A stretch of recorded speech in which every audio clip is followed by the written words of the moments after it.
Right now, in workplaces all over the world, millions of people are saying good morning to coworkers who, well, they don't actually exist. Yeah, they are literally entirely made of code. Exactly. I mean, they have human names. They sit in little boxes on the company org chart, Hmm. and they get talked about in staff meetings like regular team members. It's wild. Uh, But welcome to the deep dive.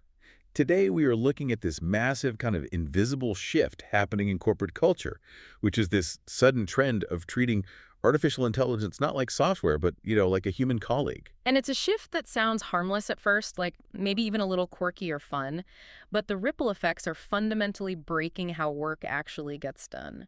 Right. And our guiding light for today's deep dive into this phenomenon is a singular, incredibly timely article. It's by Jonathan H. Westover, titled The Hidden Costs of Treating AI as an Employee. So, okay, let's unpack this, because there's this massive irony at the center of this research. Companies everywhere are eagerly putting their AI systems on org charts, calling them teammates, really in this desperate attempt to make the tech feel friendly, right? Yeah, they want to boost adoption. They want people to use it. Exactly. But the data shows this is just backfiring spectacularly. It wrecks human accountability, it completely tanks quality control, and it sends the human workforce into an absolute existential tailspin. Which is exactly why we need to separate the intention from the impact here. My goal today isn't to bash AI. I mean, the technology itself is a generational leap. Oh, for sure. The objective is really to show you exactly why anthropomorphizing AI, giving it these human characteristics, is structurally dangerous for an organization. And then we'll unpack how the smartest companies out there are actually successfully redesigning work instead. Perfect. So before we can understand why giving an AI a human name and a job title is so dangerous, we have to look at how we even got here. Because we aren't talking about like the clunky spam filter in your inbox from 10 years ago. Yeah. That old software never really felt like a coworker. No, not at all. We have to draw a really hard line between traditional automation and what the research is calling agentic AI, because traditional automation was completely rigid. Like routing invoices or something. Right, exactly. Think about a program that routes invoices based on specific keywords. It needed explicit programming for every single decision branch. If it saw something new, it just broke. But agentic AI, which is driven by the newest wave of large language models, operates with a startling amount of autonomy. Yeah. It can interpret instructions that are vague or ambiguous. It adapts its approach based on context, and most importantly, it can execute multi-step processes without a human holding its hand at every single stage. And the source gives some just wild, real-world examples of this autonomy in action. There's this company using an AI named Scout. And Scout sits on an actual human resources org chart. And its job is to review applications and do preliminary interviews. And they treat it like a person. Yes. Yeah. The head of people at this organization literally describes Scout as technically an equivalent peer. I mean, elsewhere, you have employees casually standing around the proverbial water cooler talking about working with Kevin, when Kevin is just an AI program. And this isn't isolated to just a handful of eccentric tech startups either. There was a recent study that surveyed over 1,200 managers across the US, Canada, and the EU. Wow, that's a big sample. It is. And nearly a third of them reported that their leadership formally frames AI as a teammate in internal communications. 23% said AI is literally drawn onto their organizational charts right next to the humans. It feels a bit like, I don't know, taking a really advanced top-of-the-line power drill and legally making it an apprentice carpenter. It's a category error. You're taking a high-functioning object and trying to squeeze it into a social and professional bucket it has zero business being in. That's a great way to put it. And what's fascinating here is the psychological allure driving that category error. Because you have to ask, why do very smart leaders do this? Right. Why force the issue? It really comes down to perception. Because agentic AI is now performing tasks that a junior human analyst would normally do, things like drafting preliminary evaluations or synthesizing weekly data, screening candidates. It visually and functionally mirrors human work pattern. Okay, I see that. So if you are a leadership team trying to bridge the gap between this super intimidating new technology and a really anxious workforce, calling it an employee feels intuitively appealing. It feels like a shortcut to just making things normal. Hold on, though. I'm struggling with this a bit. Yeah. Because if I treat an actual intern or a junior analyst nicely, and I view them as a collaborative teammate, they usually perform better, right? The team functions better. Are you telling me that applying basic human politeness and collaboration, even directed at a machine, actually makes me worse at my job? Because that feels completely counterintuitive. I completely see why it feels that way, but let's look at what actually happens to the human brain when you introduce that politeness to a machine. The researchers ran this fascinating experiment where managers reviewed identical AI-generated work. Identical work. Okay. Right. The only difference was the framing. For one group, the system was called an AI tool. For the other, it was called an AI employee. And when it was framed as an employee, the manager's sense of personal accountability literally plummeted by 9 percentage points. Oh, wow. Yeah, and at the exact same time, the accountability they unconsciously attributed to the AI system rose by 8 percentage points. Wait, so they just shifted the blame to the software? They absolutely did. I mean, think about being on a massive group email thread. When someone asks a question to 10 people, everyone just assumes someone else is going to answer it. Right, so nobody does. Exactly. Psychologists call this the diffusion of responsibility. By anthropomorphizing AI, you are effectively adding a fake person to the workflow. So the human accountability simply dissolves into the ether. One manager in the study literally went on record saying, the blame isn't on a person, it's on the technology. That's insane. People start saying Kevin made a mistake instead of examining their own failure to supervise the output. And the actual drop in the quality of the work is just alarming. Like, the article notes that managers who review the AI employees' work caught 18% fewer substantive errors than the group using the tool. 18% is huge. It is. And we aren't talking about missing a comma here. We're talking about skipping over logical contradictions, inconsistent data, totally unrealistic requirements and job descriptions. Plus, they escalated flawed work to their own superiors 44% more frequently. Right. But again, I have to ask why. Why does calling it an employee make a highly trained manager miss almost a fifth of the errors sitting right in front of them? It all comes down to cognitive burden. Think about it. When you use a tool, say a calculator or a really complex spreadsheet, you inherently know that you maintain the full cognitive burden of quality control. Right, the calculator isn't going to double-check my math. Exactly. You are entirely on the hook. But when we treat AI as an employee, we unconsciously relax our scrutiny because we falsely assume the AI possesses human self-awareness. You mean like the ability to know what it doesn't know? Yes, exactly. In psychology, they call it metacognition, basically, thinking about thinking. It's the ability to self-monitor, to realize you are confused, to pause and self-correct in real time. Humans have this. AI absolutely lacks it. Right. And AI does not know when it is hallucinating an answer. So when you frame it as a colleague, you implicitly trust it to self-monitor. That is fundamentally misplaced trust, and it is the exact mechanism that causes an experienced manager to just gloss over a glaring error. Okay, so if humans are naturally letting their guard down and missing a fifth of the errors just because the AI has a human name, what does that realization do to their confidence? Again, they must start wondering what they even being paid to do. Oh, absolutely. Imagine sitting at your desk right now, listening to this. You're looking at a company org chart, and sitting right next to your name is an AI intern who has your exact job title, works 24/7, never asks for a raise, and apparently no one is really checking its work. I would be terrified. You would be, and the data reflects that exact fear. It's a massive existential toll. Managers in organizations with anthropomorphized AI are significantly more likely to report uncertainty about their professional identity, like up 13%. Professional identity meaning how I define my worth at work. Broadly, yes. It's your understanding of what you do, why it matters, and what makes you uniquely competent. If an AI agent is now doing the preliminary reviews, the data synthesis, all the drafting that used to define your unique professional expertise, what exactly is your uniquely human contribution? Man, here's where it gets really interesting because it's like the uncanny valley, but for the org chart. It's just creepy. Leadership won't clearly tell you if this digital coworker is here to help you or if it's training to replace you. And that ambiguity is a double threat to the human worker. The research shows a 7% higher concern about job security and a 10% drop in organizational trust in companies that frame AI as employees. 10% drop in trust. Yeah. Employees are dealing with substitution anxiety, wondering if they will even have a job paired with identity anxiety. Even if they keep the job, they don't know what their value is. One study participant summed it up perfectly. They said, if you want people to feel like they will lose their job to AI, put it on the org chart. Wow.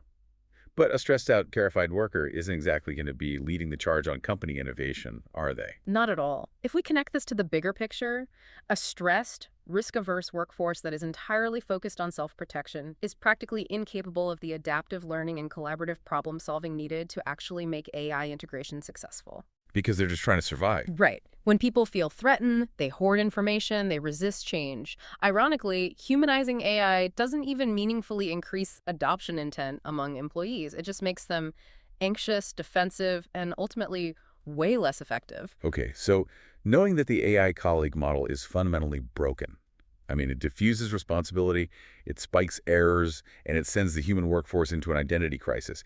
How are the most successful organizations actually integrating agentic AI without breaking their human teams?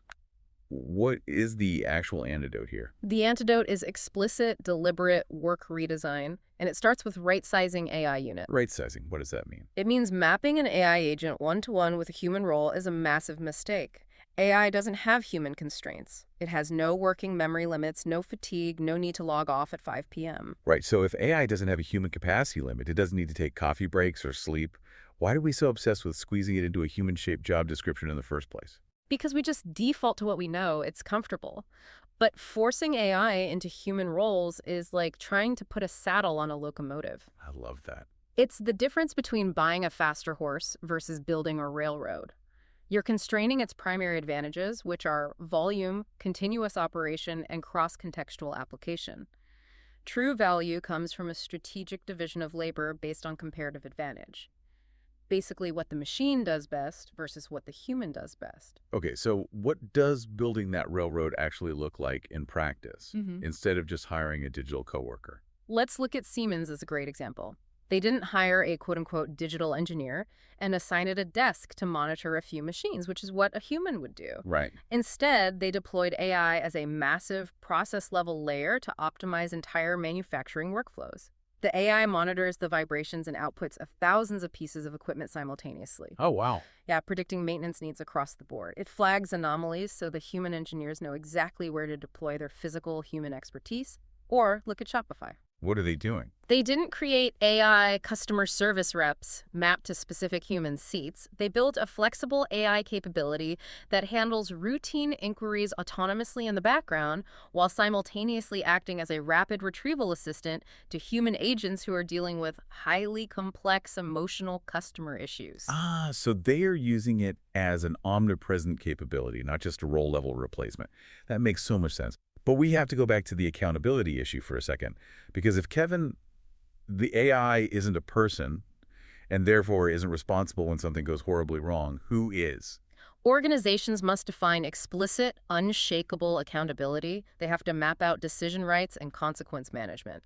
Deloitte offers a really brilliant model for this. Okay, how so? In their AI-assisted audit processes, specific human partners must sign off on any AI-generated analysis. The phrase "the AI said so" is strictly disallowed as an excuse for an error. No passing the buck. None. The human professional must demonstrate independent judgment. It's entirely their license on the line. And the Singapore Government Technology Agency takes it even further. They literally require named senior officials to personally approve and audit AI use cases. You own the outcome, period. Man. But wait, that implies the humans actually know how to spot the AI's mistakes. Yeah. If we are missing 18% of the errors just because we think the AI is friendly, you can't just throw this technology at people and expect them to suddenly be expert AI managers. Exactly. How do you actually train someone to supervise a machine that is technically faster and more thorough than they are? Building that oversight capability is really the third pillar of this redesign. You have to train people how to interact with and supervise these systems. You can't just give them a login and wish them luck. Look at Accenture. They use mentor-guided practice, or Unilever with their internal communities of practice. But the most fascinating example comes from the Cleveland Clinic. They use simulation-based training for their doctors. Oh, that sounds intense. How does that work? Yeah. They take historical medical cases where the diagnosis and the outcome are already known. They call it the ground truth. Okay. Then they have the doctors review the AI's analysis of these historical cases.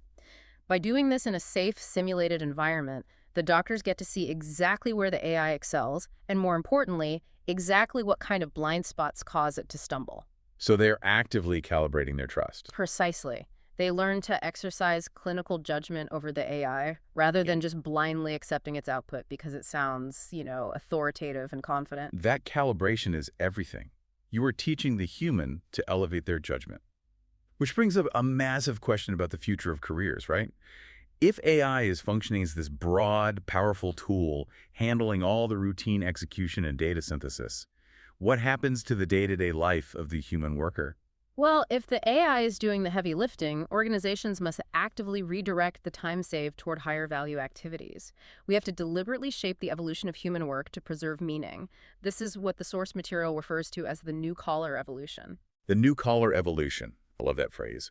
What does it actually look like to elevate the work, though? It looks like IBM launching an initiative to create roles focused purely on AI orchestration, training, and oversight. Okay, so managing the AI. Right. They are giving people career paths centered around managing the technology rather than just doing the tasks the technology now does. Hmm. Or look at Salesforce. They completely redefine their sales roles. Instead of a human spending hours on routine outreach and data entry, which the AI now handles beautifully, the human sales professionals are evaluated on deep relationship strategy. The human element. Ah, Exactly. Complex deal structuring, emotional intelligence, things the AI simply cannot do. but doing this requires a total recalibration of the unwritten contract between the employer and the employee. Because the old psychological contract was simple. Yeah. You learn a specific set of tasks, you climb a predictable ladder by getting faster at those tasks, Yeah. and you keep your job. Yeah. That old contract is totally dead now.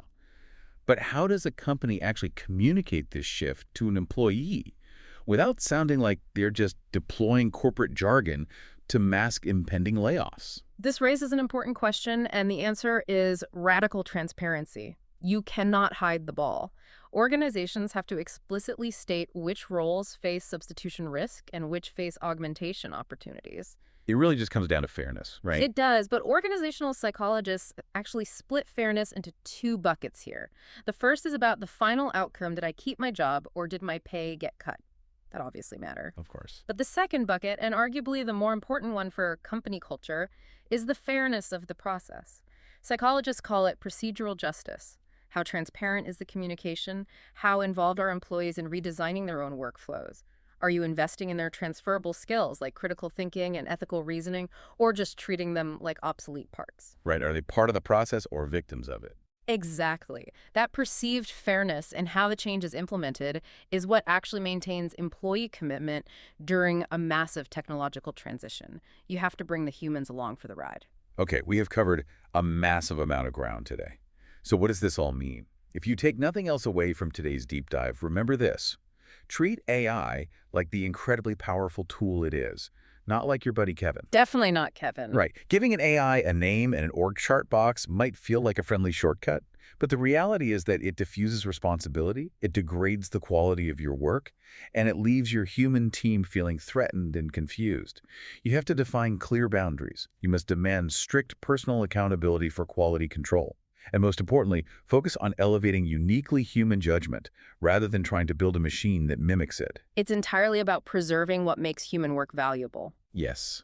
So I want to turn this over to you listening right now. Take a hard look at your own workplace this week. Are you unconsciously diffusing responsibility to a piece of software?